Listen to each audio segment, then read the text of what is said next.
abịa n'Igbo, anyị nwere akara ụdaolu atọ. Ha bụ udaelu, udaala na udansụda. Akọwabugo m ihe gbasara udaolu ebe m doruru ahụ anyị tụlie ya nke ọma. Mana ugbu a anyị ga-emegharị nchetakwa ka anyị cheta ka anyị ghara ụzọ ihe bụ udaolu. Ya bụ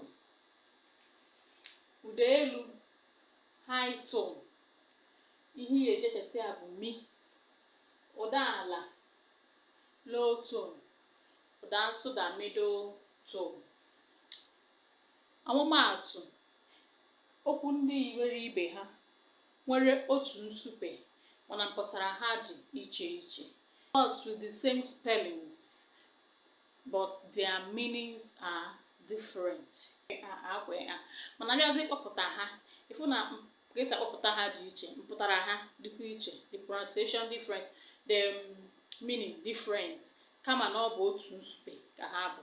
Ọ nọ ka nke ndị bekee na-akpọ homonyms, words with the same spelling but different meaning. Nke mbụ, akwa,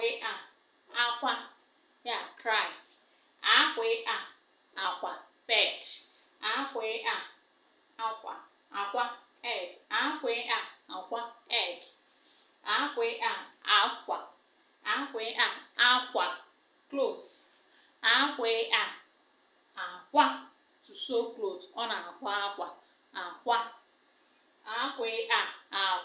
Akwa mmiri, bridge.